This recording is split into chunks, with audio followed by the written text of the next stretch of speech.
আপনার আদরের সোনামনির কি প্রায় সময় ঠান্ডা, কাশি কিংবা শ্বাসকষ্টজনিত সমস্যা লেগেই থাকে? ঠান্ডাজনিত সমস্যা থাকলে বাচ্চাকে নেবুলাইজেশন করাতে ভয় পাচ্ছেন? দেখুন, নেবুলাইজেশন হচ্ছে এমন একটি ডিভাইস যা তরল ঔষধকে কুয়াশা বা অক্সিজেনে রূপান্তর করে। আর এটি যখন বাচ্চারা নিঃশ্বাসের মাধ্যমে গ্রহণ করে তখন ব্রেইনে অক্সিজেনের সংকট দূর হয়। তাই বুঝতেই পারছেন, নেবুলাইজেশন মেশিন ব্যবহার করার কোনো ক্ষতিকারক দিক নেই, কেননা এটি কেবল ঔষধকে ক্ষুদ্র ক্ষুদ্র কণায় রূপান্তর করে বাতাসের মাধ্যমে ফুসফুসে পাঠানো হয়। তাই অভিভাবক হিসেবে নেবুলাইজার ব্যবহারে কোনো ভয় থাকার কারণ নেই। তবে ভয়ের কারণ তো সেটা হতে পারে যে যখন ফার্মেসিতে এক নেবুলাইজার এক মাস্ক দিয়ে জনে জনে নেবুলাইজ করানো হয়, এতে একজনের রোগ আরেকজনের দেহে প্রবেশের সম্ভাবনা তৈরি হয়।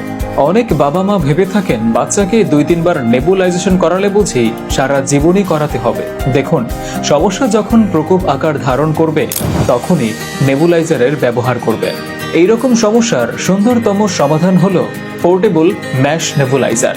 1 বছরের ওয়ারেন্টি সমৃদ্ধ এই নেবুলাইজার আকারে ছোট এবং কোনো শব্দ না থাকায় বাচ্চাও এটি ব্যবহার করবে নির্ভয়। আন্তর্জাতিকভাবে স্বীকৃত ISO, CE, FDA সার্টিফিকেট প্রাপ্ত, পেন্সিল ব্যাটারি বা USB টাইপ-C কেবলের মাধ্যমে চালিত সম্পূর্ণ স্বাস্থ্যসম্মত এই ডিভাইসটি যে কোনো জায়গায় বহন করা যাবে এবং আমরা দিচ্ছি সারা দেশে ক্যাশ অন ডেলিভারি। নেবুলাইজার নিয়ে আরো বিস্তারিত জানতে কল করুন স্ক্রিনে দেয়া নাম্বারে অথবা প্রেস করুন অর্ডার নাও বাটনে। ম্যাশ নেবুলাইজারের সাথে থাকছে শিশুদের জন্য কিড মাস্ক, বড়দের জন্য অ্যাডাল্ট মাস্ক, মাউথপিস, USB কেবল, একটি কভার এবং ম্যানুয়াল।